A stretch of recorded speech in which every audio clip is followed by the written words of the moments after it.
Well, let's talk about a pellet stove. How about that? I'm sure you see a lot of those up in Colorado area. Yeah, my first house had a pellet stove too. Yeah. What are your thoughts on that? Like pros and cons? Con for us, because it was a brand new pellet stove too. So because we redid the house. So there really wasn't any issues as far as like repair or anything. We lived there 7 years and it was good for then. Con was we had little kids and they're hot. So we had to have like, we put a gate around it. And then we had, when we redid it, we put it on its like a stand basically that was tiled all the way around on the ground and tiled all the way up. I actually loved having the pellet stove because it's so dry here. I would fill up a big pot of water and I'd put it on top and it would just like help with the dryness in the house. It heated up our entire house, 3-bedroom, little 2-bath house. And we didn't need the heat. So we loved that. Honestly, I really liked it. Yeah. Con, you have to buy the pellets, but I mean, better than chopping wood, I guess. Yeah. I mean, gosh, how much smell. How much are pellets? I don't know.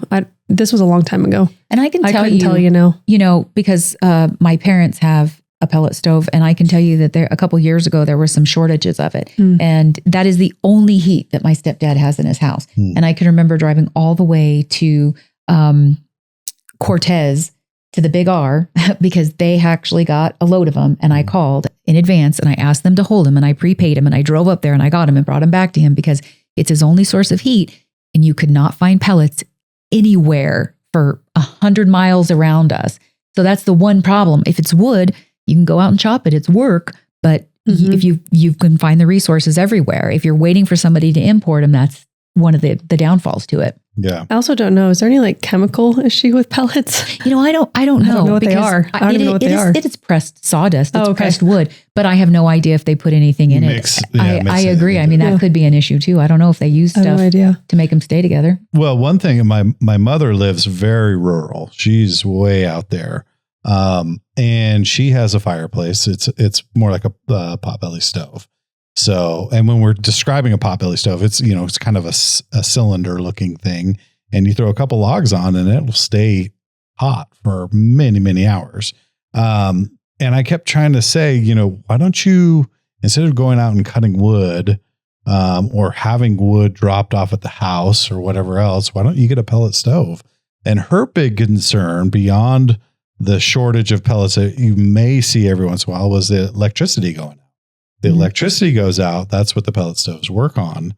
And then you're going to be in a little bit of a trouble. So, I can say that was an issue for my parents as well at a few times. The weather gets bad and it's your only source of heat.